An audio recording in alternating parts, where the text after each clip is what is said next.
Welcome to. Okay. Sorry. All right. Zen, peace. Then peace. Welcome to another week of Token. Token, the place where there's more than one of you, but not too many.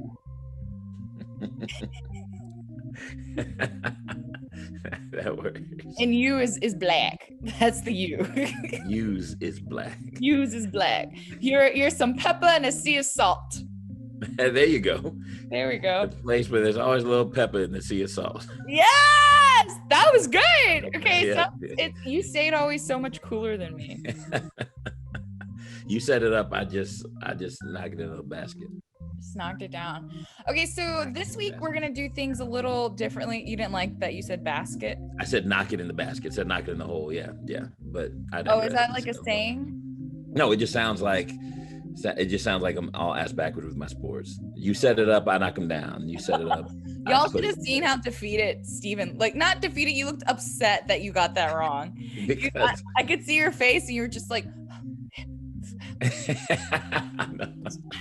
it's not it. And I was like, damn, what happened? That's why I had to ask what was said, because you were pissed.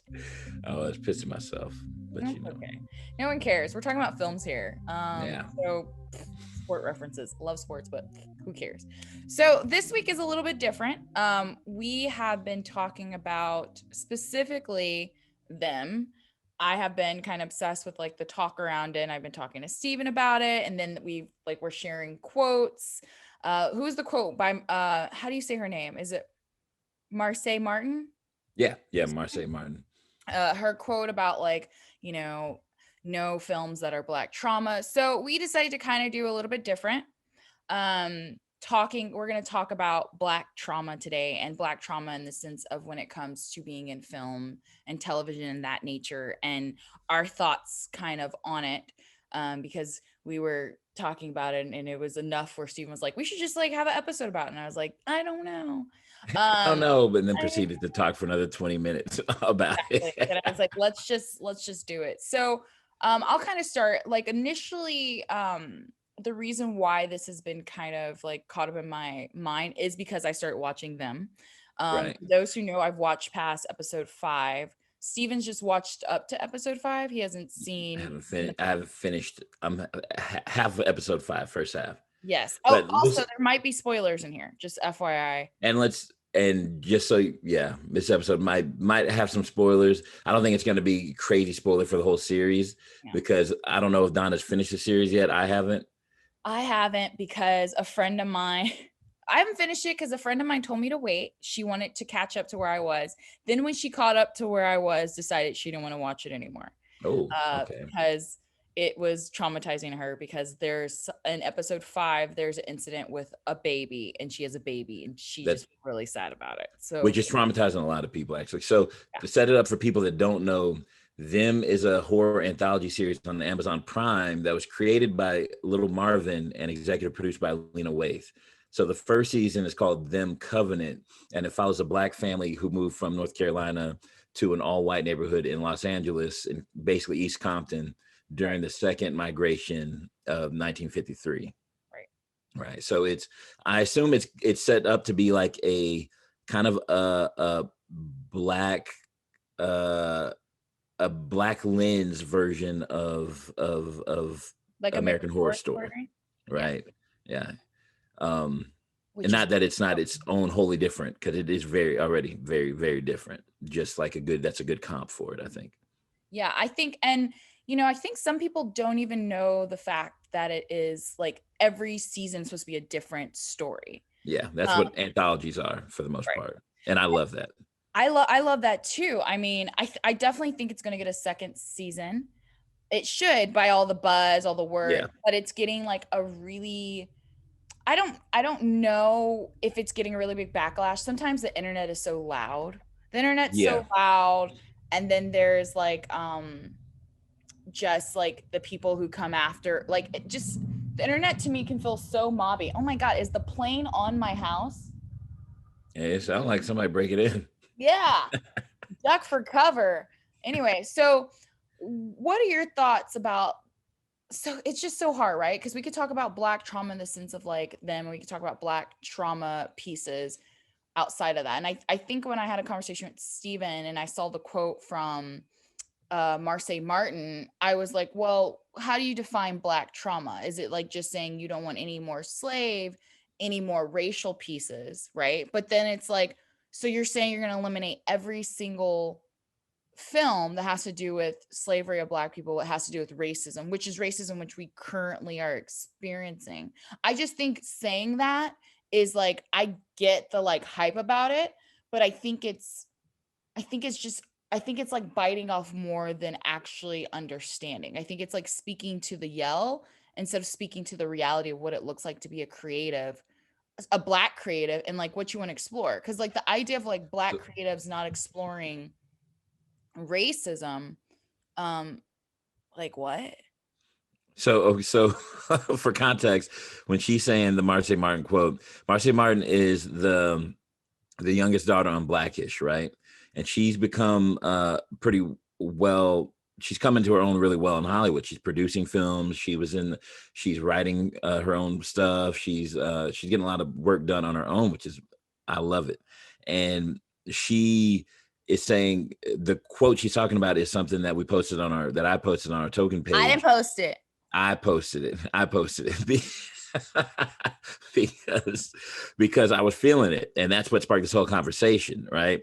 And what she said was, she was talking with the Hollywood Reporter after she won an NAACP Image Award, and what she said was that she has a couple rules when you come into her office, and one of them is that she doesn't want no black paint. If it's a black paint project, she doesn't do it. And that's because that's not who she is, and that's what she's not about. And she wants projects to be more diverse in their own way. And so that's what sparked this conversation, right? Donna was like, at the same time, this whole internet, especially Black Twitter and everybody else, has been talking about Black trauma, and that's present in all these Black movies that have been made forever, but that especially right now, movies and TV shows. And so that's what sparked this. And so when she keeps referencing the Marseille Martin quote, that's what she's talking about, is the idea that Black creators, especially in Hollywood, are tired of having to take on or creating projects or being offered projects or having their projects, the pitch for their project turned into a project that has to focus or have some primary a primary lens that's through Black pain, Black trauma, slavery, or racism, fighting the KKK, or people being hung, that type of shit that we've seen forever as Black people in America. That because Black folks are just tired of having to have that be the focus on their project instead of other projects where it's Black love or Black joy or just whatever, that, you know, the many other aspects and facets of being Black in America that don't have to do with being shot by the police or being hung by the Klan, right? And so that's what sparked this conversation. That's what we're referencing. So I'm gonna let you finish, Donna, but this is what Donna is saying. Yeah, so I get it. And I think the biggest issue, because I think them is actually done very well, and I think that people were extremely well, and I think people were looking to them to be something it's not. Like if you go in and it's like it's a horror series based in the 1950s of a Black family moving into all white neighborhood, right there, like I already know what I'm coming into. And so my one issue is like, I don't understand what people expected. Like people are like, oh, it's not Black joy. Did you think you were gonna get a Black joy out of a horror series based in the 1950s with a Black family moving to a white neighborhood? Like, you know what I mean? Like, even if you think of something that is like a piece that is like Django, right? Django would be a film where it's based in slavery, but like the turn on it is like he deals with traumatic stuff, but the whole thing is like his story of like taking control of these white folks, right? Yeah, well, it's regaining his power. Exactly. Yeah. Like that's the whole film, is like Django is like, I'm not effing with these white folks. And you see it, right?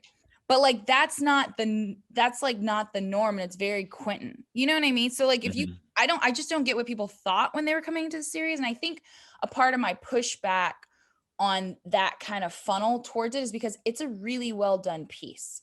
And I think the problem is actually that we don't have enough variety of pieces starring Black people that is in mainstream like avenues, like your primes, that's uplifted, like Prime, like let's even say TV, CBS, this and that. Like there's not enough variety of Black stuff where, or Black films where you're seeing us tell a different story. It's Mm-hmm. always like the mainstream ones are always like based in these type of avenues. So I think that's more the problem, is the variety. And like, you know, the reality is that these execs a lot of times are white. It's white folks that are the Yeah, that are gatekeepers greenlighting it. that are greenlighting Or in these like top companies. Um but also not just greenlighting, but also changing the pitch to have that focus too. so That's with what a lot that, of Black creators in Hollywood especially complain about, is that they can pitch a story that doesn't have that as a focus, but that's when the non-Black executives are like, we think you should, what about this? Are you going to have this? Are you going to have, is somebody going to get killed by the police? We're going to talk about these race relations. Is somebody going to do, like, forcing the Black trauma in there when it doesn't necessarily first include it, or it might slightly include it, but it's not the focus, right? Refocusing it on that too. so tapping on this, I want to challenge you about something we talked about from a past episode. Samuel L. Jackson getting in a fight with the police. Mm-hmm. That was so on the on the nose. Like that bothered, that actually, and you can see the episode, like that bothered me, not because like he's not badass and he of course like dominates them, but it's like it felt like a white exec was like, wouldn't it be cool if we have him like fight the cops, because you know the cops and the Black people. Like it was very on the nose. It is on the nose. And the thing is, something like that, like, of course, we love to see stories where Black people come into their power, or Black people that have latent power end up being able to display that power to full effect. But I mean, that was written by two white guys and it was directed by two white guys, right? So it's definitely, I would hope that they had input from people of color on scenes like that. But but it's very much easy to see them putting that in there as a way of saying, hey, we're going to show how badass these Black people can be, but like very pandering, right? It's easy to see it being a pandering scene. Again, I like that scene because he ends up whooping everybody's ass, or at least to a point where he can get away and, you know, come back to fight another day. But it's very easy to see that as being a scene that's pandering to. Yeah. And So so then then there, I mean, that brings out bigger questions, like because I'm writing a script right now uh where people are reminding me, like, I want to see what the Black experience is for this character, because I'm not seeing enough of it, and I think that's what's going to set it apart. And I agree, especially if you're selling something to Hollywood, to that right now, especially people want to see Black stories, especially black stories that aren't just trauma stories, but Black stories that are Black people doing shit you don't normally see in movies and TV. Because mine is about like a gamer guy. So so on one hand, excuse me, on one hand, you want to show what that Black experience is, but on the other hand, you don't necessarily want to always have that have the issue of somebody being Black be brought up all the time either, but right? do you think that's realistic? Like that's the thing, is like I unfortunately I don't think in all white spaces to not acknowledge our Blackness. If we're in a film and then we're in an all white space, our Blackness, I've never been in a space like that and not felt like my Blackness was a factor. That doesn't mean it was always a negative experience, but like it was a part of my experience. So like Mm-hmm. if you have your gamer and he's in an all white, like, you know, gaming game or something like that, like there is like your Blackness matters. It's kind of like when we were talking about The Craft, right? Yeah. And at first Rachel True was like upset that they like had the storyline surround her Blackness, but the thing is like that was actually a very accurate depiction of what it's like to be in that environment. And then it was also oh, I just lost my thought. Yeah, I thought that was an accurate depiction of it, and I thought that it was it was something that needed to be expressed. That's what I'm saying. So like when I saw that and I saw her storyline, like in that movie, it was like, this is something I felt. And this is like one of the only times I'm seeing it expressed, to be like this girl at a private school and like to see that, like, that's not expressed a lot, that frustration that, or even in them, right? Yeah. Them, like, you're seeing, like, to me, them is like a monster movie mixed with The Shining, mixed with like Amityville, and to me it's the story of how the emotional, the mental damage that it is that's happening and occurring within Black people in these environments where all they want is to just do better To for their be. family and to be right. And so you're seeing, and to me, in them, you're seeing the like mental effects that is happening to these people that are dealing with the monster that we see, right? The monster that we see, that is racism, that is white people. But the monster that we're not seeing is what's being created within the people, like the mental distress, the psychological, like it plays. And I think that's very interesting. Like, there's a part in that show where he is at work. He's the only Black engineer, the first Black engineer they've hired.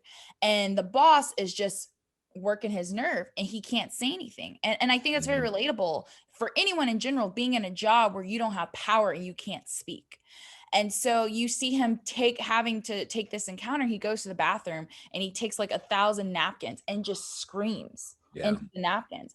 And to me, that was such a relatable thing that I don't see like always explore. Like, that's the thing. It's like I feel like there's a benefit to seeing the exploring of it, but I also respect the idea that if someone is like, I don't want to see something where I see Black people suffering, I totally get that. But I think to eliminate any piece or any film where that's being talked about is at a fault, because it's different things. Now, if every film, let's say like you have your comedy, your love story, everything is surrounding it within like slavery, within like a very racist society. If that's always the setting, then it's like, okay, that's a lot. Like, you can have elements of dealing with racism, dealing with things, that only occur to you when you're Black in films, but I just, yeah, I just think I just think we don't have enough variety. We don't have enough variety coming out of the top heads of what's being shown. And I also, my friend made a good point. She's like, considering where we are right now in time, to see, afflictions, to see like brutality towards Black bodies, Black lives is a lot right now. And so that's a part of, I think, also the backlash, but I think it's like missing, I think in the midst of it, you're missing like what's actually really great about the piece. Yeah, I agree. There's thing is that scene effective. Any good genre piece is gonna take you into that world while still showing a mirror on what we actually deal with in real society, in the real world. That's not genre, that's at all, right? It's not, the real world isn't sci-fi, the real world isn't horror, the real world isn't fantasy or all that. But any effective genre piece is going to keep you planted in that genre world, whether it's a horror world or a sci-fi world, but at the same time show you reflections of reality that we have. That's what really draws people in, right? And so with this, they did it. I think them is actually exceptionally well done. The scenery, the setting, the set pieces, the costume design, everything, the cinematography, it's all done really well. It's like a period horror. And it's small stuff like that, like him going to the bathroom, like that shook me for a minute. I was like, fuck, man. And it gave me flashes of times when I felt like I wish I could have thought to do something like that, where I wish I could have done that, right?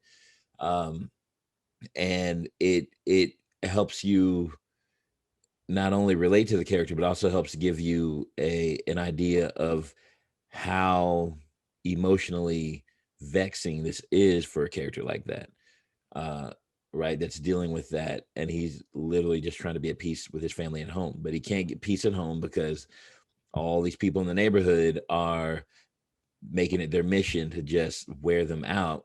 And he can't get peace at work because even when he's trying to work hard and abide by the rules, his boss is gaslighting him. And then not only gaslighting him, but also like praising him a little bit, but then turning around and slapping him with the other hand, right? And making sure at every turn to remind him who's the boss and what his place is in society, not just at work, right? At work, you already know what the hierarchical structure is, but his boss also, like, even when you think his boss might actually be a decent guy, he says some shit that reminds you, oh yeah, the boss is still making sure I'm doing you this favor because I'm a good guy. I'm not like all these other white guys, but don't forget this is where you are in society. So I'm going to make sure that you know that in society and at work. So that scene is really emblematic of how you feel as a Black person in America, not just back then, but even today, in a lot of respects, where you're at, whether it's school, whether it's work, sometimes whether it's on your block, no matter like what. Like that seems to me was very emblematic of being Black in America as a whole. You just want to scream, and sometimes you don't want people to hear you scream because you're afraid of the repercussions of them hearing you like scream, hearing you act out, right? uh and I think this show does a really really good job with with showing the how do you put it, the silent ways that Black people have to deal with trauma on a regular basis, right?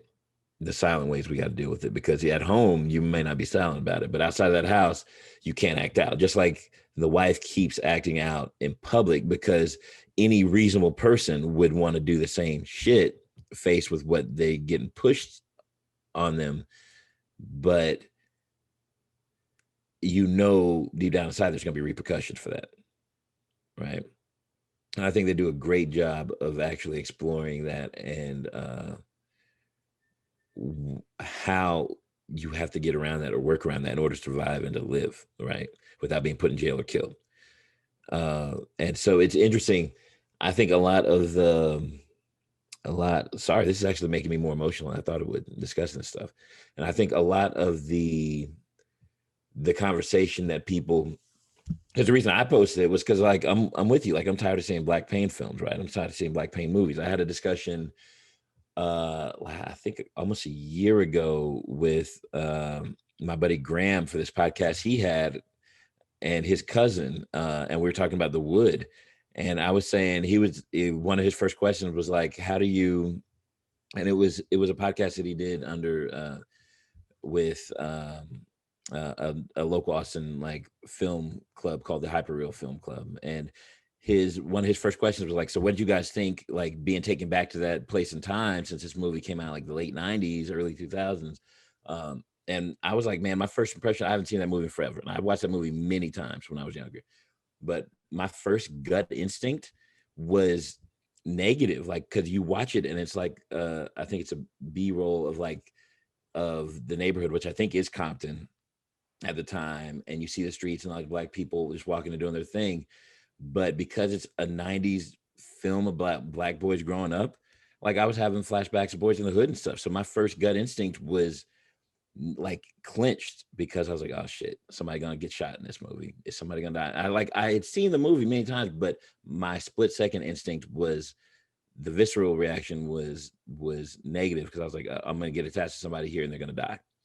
And then as I started watching, I was like, oh yeah, I forgot, like this movie is just nothing but crazy fun. Like there's some dramatic shit that happens, but nothing that ends up being like nothing that ends up being nearly the same as Higher Learning or Boys in the Hood, right? Yep. Well, Boys in the Hood though and Higher Learning are done by a Black John Singleton, who I love.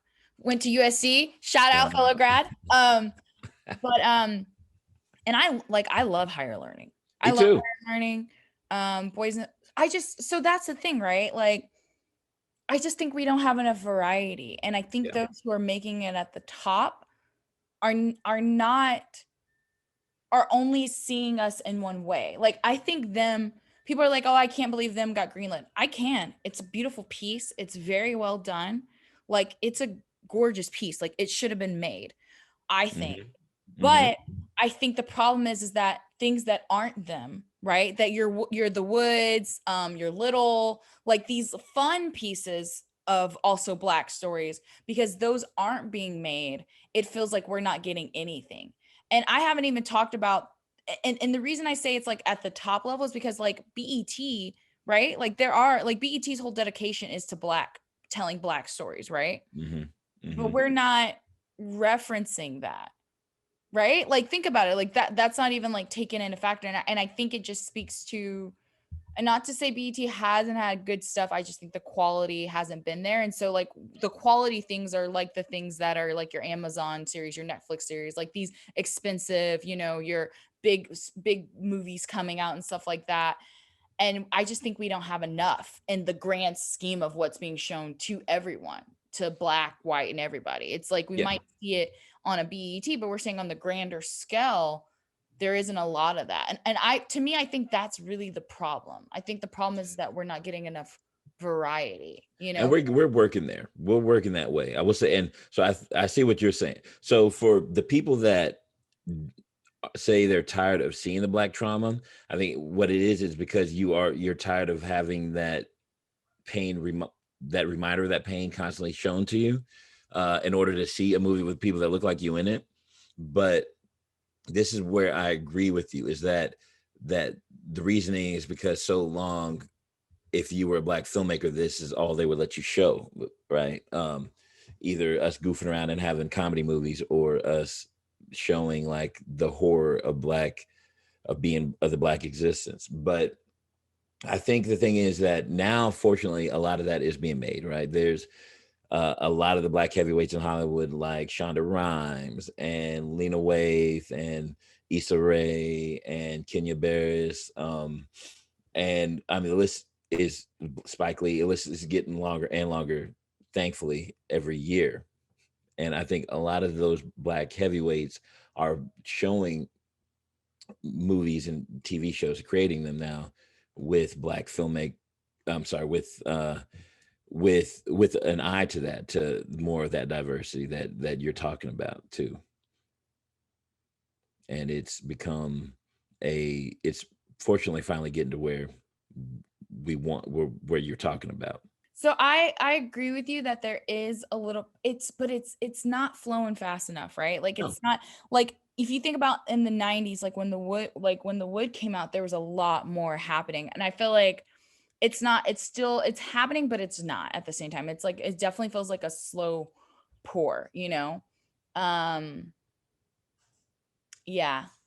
I guess because I'm working on a documentary, and in the documentary, like we're exploring like Black female identity and what it feels like to be a Black woman, you know, and there's many sides to that. And I think the reality is like the racial stuff that we are intaking subconsciously, consciously, it affects our experience. It affects how we see ourselves, right? And so when I think a little bit of it is my own fear, right? Like that I'm, as a creative, not gonna be able to tell my story of dealing with my trauma and like what that looks like, because we don't want to see it, you know? And I think that's not right. I don't think the answer is we're just gonna not pretend that you guys deal with trauma. We're not gonna pretend like, I just don't think that's the answer, you know? And that's what it feels like. And maybe that's not the truth of the matter, but it's like when I see the reaction to like them, I'm just go, you guys, it's a horror movie based in the 1950s of a Black family in a white neighborhood. Like, what were we expecting? Like, it's a horror film. It's going to be very visceral. I've never seen a horror film and thought, I'm going to see some joy. No, You know what I mean? no, I think no, I agree. Friday the 13th, it might be a laugher. You might laugh. No.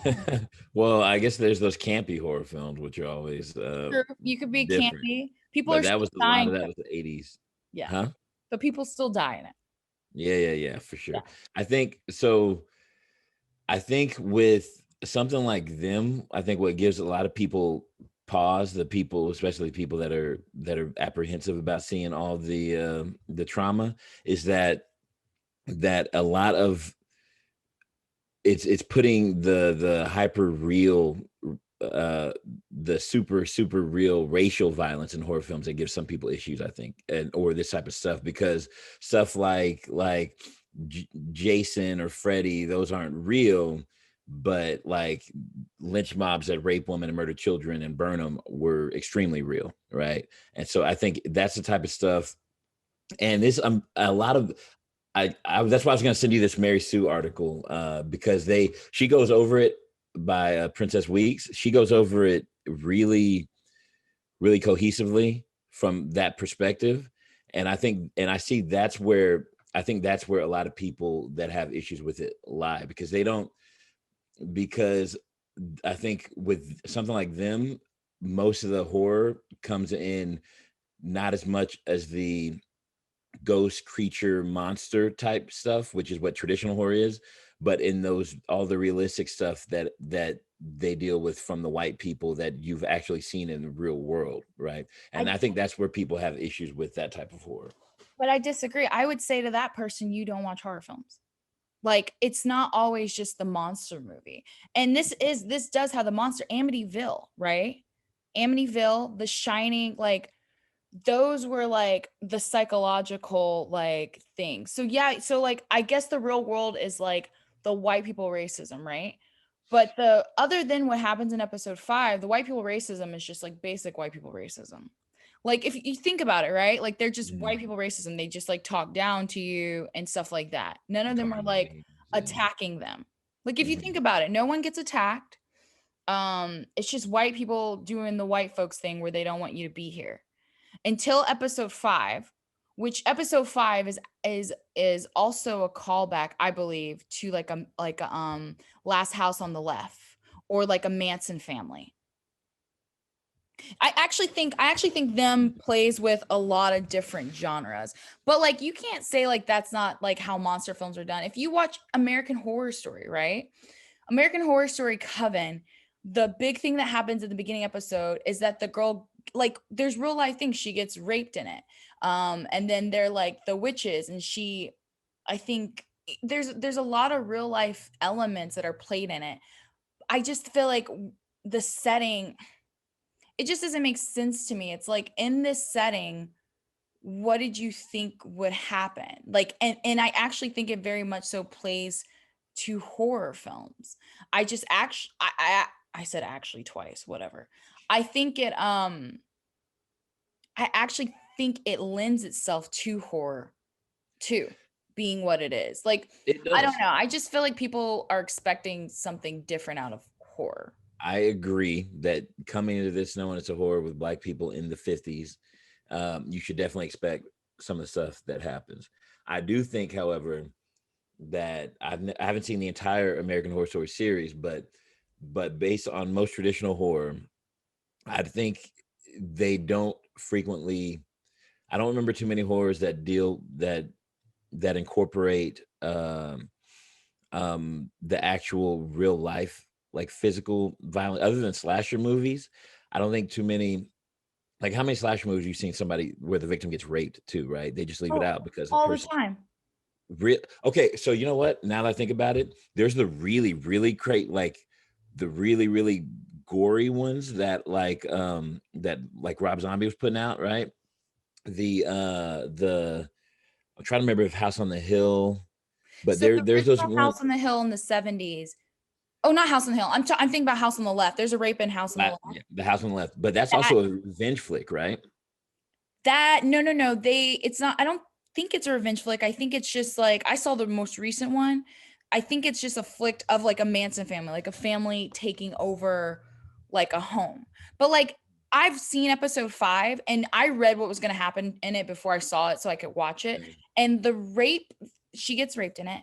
It's actually not very gruesome at all. I was watching it and I was like, they show it, but they don't show it. Like I've seen rape scenes and been like, this is very in your face. And Yeah. that's not what I got from this.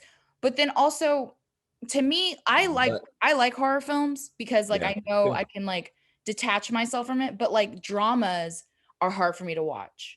Hmm. Dramas That's I think are more in your face with the reality of things. that's how I am with sci-fi, and that's everybody's got their preferences because some movies are supposed to pull you out of your real world and bring you into this fantasy. So it's escapism, right? Um, I think the thing is, you're right. There are horror movies where there've been where there's a lot of real world trauma put into them, but even those movies frequently will get chastised in the long run, right? Like I remember reading an essay a few years back about how written by a woman about how they were tired of seeing like is a woman's rape crucial to the horror, right? Do you need to have her being raped and just so she can come back and kill all these horrible killers? Like did that have to happen, or could she not have just been kidnapped and threatened or whatever and Right. still have it be a horror without, like, right? Because that brings in other stuff too, that aside from black trauma, it brings in like the question of, do women need to not have autonomy of their bodies in order for your movie to be satisfactory at the end, right? Or in order for your movie to be threatened or scary, right? And that brings up a lot of other questions that we can go into in another episode or whatever that deal with it. But it's kind of the same thing that I think these people are arguing there, is that you don't necessarily have to show the explicit trauma that we've seen countless times in real world pictures and videos without it being scary. The thing is with them, I I I agree with you. I think it's part and parcel for the story that Little Marvin is trying to tell here, because uh it's there's so much of it that is just gonna be part of the life in that time and place. In order to stay true to it, you you have to show what actually happened. I was there's a I think it's a LA Times article where they were talking about even the executives at Amazon were traumatized by the stuff in this. Like it gave them pause. So, but he was saying that when he pitched it to him, he pitched the entire arc of the series and everything that happened in it, and with the explicitness that they have in the show, and like people were in tears by the end of the pitch, because you don't frequently see that or have to face that in these type of shows or movies. And he even said that what he came to realize was that with this episode 5 especially, was that he wanted a scene that would grab people by the jugular and really force them to contend with the history of violence against black bodies that this country has had. And I haven't gotten there yet, but I probably will when I finish watching the episode later today. But I assume that's what happens, that if it's caused this much discussion, this much a strife, then I assume that's exactly what he achieved. So an argument that I hear about what's going on in the thing that I think is very valid. Like Mhm. I think overall all of this is like everyone is open to their own opinion. And one of the opinions like against it, which I think is very valid, is the idea of like when he talks about wanting it to grab you by the jugular, he's not talking about white people. So it's like exploiting black trauma in order to get the attention of white people. So it's like stepping over, like that's a Yeah, thing, right? Because yeah, we don't need to see this to know that people doing things racially against black people and that can result in death is bad. So yeah. like that's a thing, right? It's like making art, making a show. Like I get the idea, right? Like as a filmmaker, you're taught that when you create, you have the attention of your audience, right? Mhm. And I get the sentiment. But I also will say like there's a little bit of fault to that, right? It's like you're exploiting this terrible scene in order to grab the attention of white people. And it's like you're doing that to walk over black people who already have the understanding and who will be traumatized by what they see. You see what I'm saying? But then my friend, when I told her this, the one who's no longer watching it, by the way, Uh, when I had this conversation with her, first she saw it, she goes, I remember her husband's wedding. She's like, I remember I took him to go see Harriet, and he was really like shook by what happened in it. Like he didn't like he was like, I didn't realize. I think that's one of those things where I assume that dude just purposely didn't dig as deep as some people may have. Well, he didn't have to. A Or white man, you don't have to dig deep. oh, this was a white guy? This is a white guy. Oh, yeah. No, he didn't have to. And there are white people that will dig that deep and try to get in there with you so they can really try to be an ally and understand what it is. But yeah, I'm assuming this guy didn't have to and didn't. I thought it was a black. Yeah, I'm assuming he didn't have to. So he's not going to know. Yeah, he's not. He's not watching that. Like, I wasn't surprised that happened, or that a group of white people could be that terrible. I wasn't surprised. They'll do it to each other. No. They'll do it to each other. Of course they're going to do it to someone black. So like, I'm going to so someone said, well, that scene he wrote wasn't based on anything that really happened. But if you watch that scene, I believe it's happened. I believe it's happened. And I'll speak specifically. I told my friend, there is a book I have that's the story of stories written by slaves of what happened to them when they were in slavery. And one of the stories talks about how these women who were working on a field, they would have to put their babies in troughs. They would leave their babies in like troughs, like kind of like pig troughs, right? Mm-hmm. And they had to leave them there for the day and go work and would come back to their kids.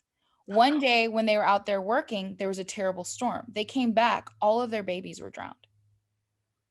And you know what they had to do? Get back up and do that shit the next day.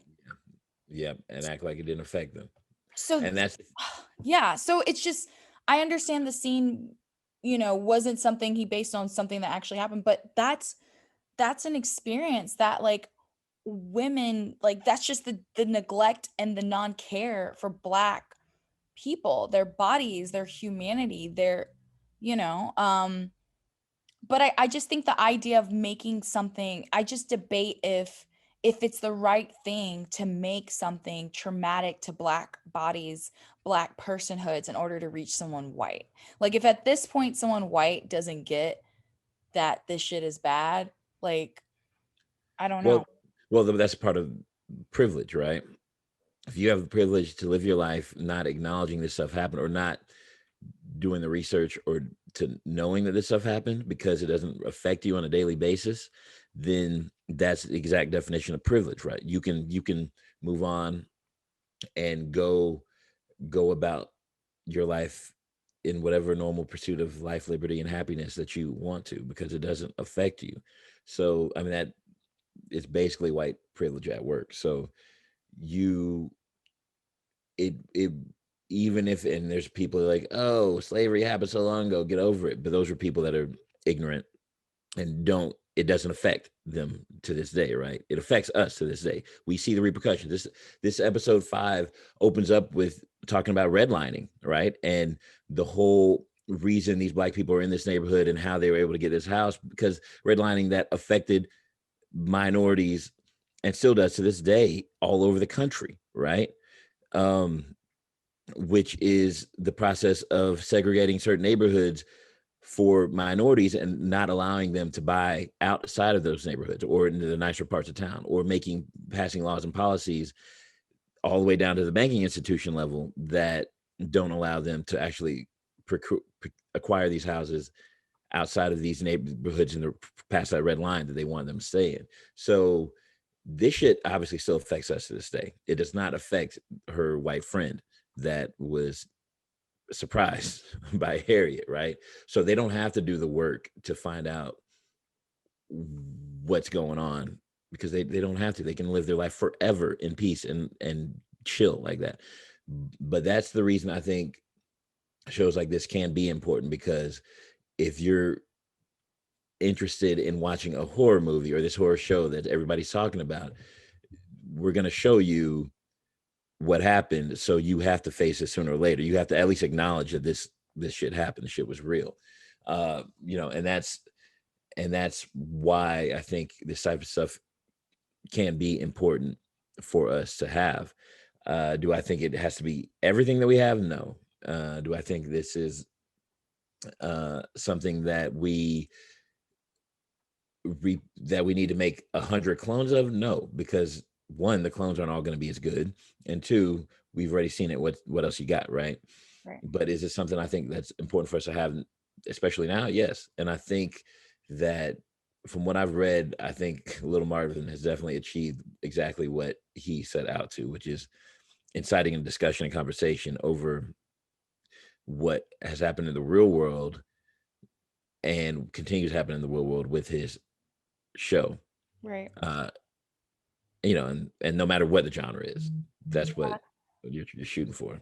I think, I think the biggest argument that I definitely understand from people, um, is like, is this actually reaching, you've stepped over Black people in a way to entice or to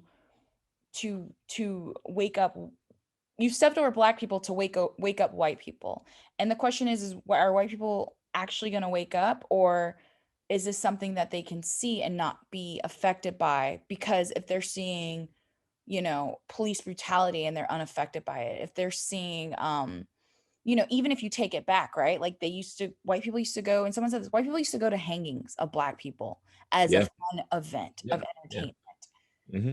So it's like, do you think that you doing it is going to make them change when their whole life or their lineage is celebrating and having fun in the fact of Black people in pain or suffering or dying, you know?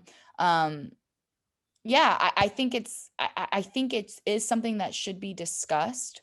Um, and I think it's very complex, but I do think overall I think them is well done. Um, yeah. Yeah, I mean, he said Little Marvin in that article, that I think the LA Times article, he says that he started this to honor those families that happened to, that type of stuff happened to, and to make sure people, I guess, to make sure people like recognize that this exists and to honor them. And for him, that takes precedent over like the timing, because people were worried about the timing coming up with the Derek Chauvin trial and everything else. To him, that takes precedent pretty much over everything else. And so, and I think he's definitely achieved that. And I think this is something that we'll continue to be discussing for the foreseeable future, for sure. Yeah, I definitely think it is. I think it is something that should be discussed. Like I don't think there's an all right answer, all wrong answer. I think all of these points and views about it are valid. I just want to see it, no offense. I love like white allies, but I don't want to see the conversation around this being exploited by people. This is just like my thought. Like if you haven't seen the series, or if you maybe aren't I guess I just feel like in the age of social media, there's so much just trying to get clout. And it's like, I think people just need to be truthful about it. Like, I don't want to see a white girl writing like something about it. Like, and it's like, did you see it? Did you even encounter someone who's Black that has experience? Like, I want to see the Black discussion about it. And I guess white discussion about it is true, should happen too. I don't know. It's a No. lot. I mean, I think the whole idea is that it sparks discussion on a social level, because you're gonna want people to I mean, the whole idea is it sparks discussion so we can acknowledge what's happened, make repercussions for it, and go forward in a better place, right?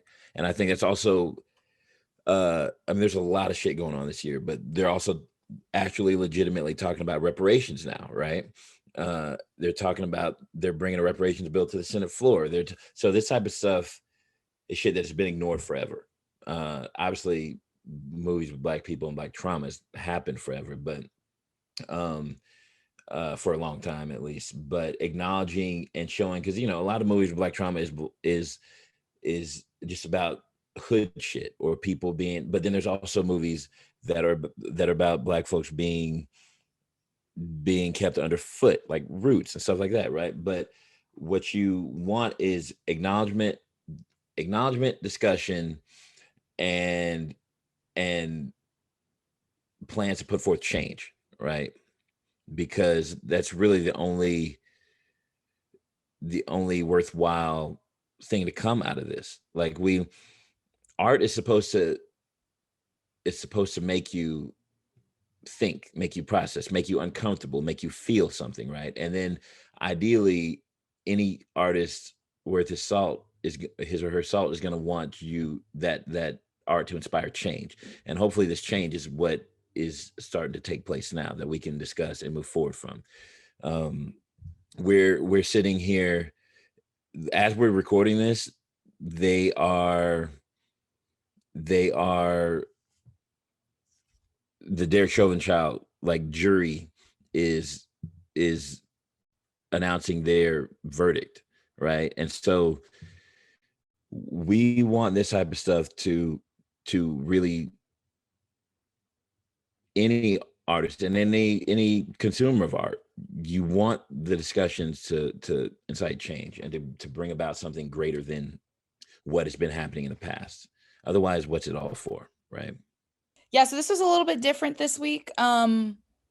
Obviously, like, we want to be a platform where we talk about not only our experiences as Black people, but specifically that experience when it comes to film, because we're both creatives, right? So we felt like this was a topic specifically in the creative field that is being discussed, and we just wanted to give our 2 cents. But like I said, like, everyone's opinion is different, and it's okay. And you can find us on the IG, Instagram, on the iTunes, on the places, on the YouTube, all that. Please rate, review, subscribe, give us your feedback. We love You to feel hear it. free to email us, DM us, comment, like, and subscribe. We're here to discuss. Bye.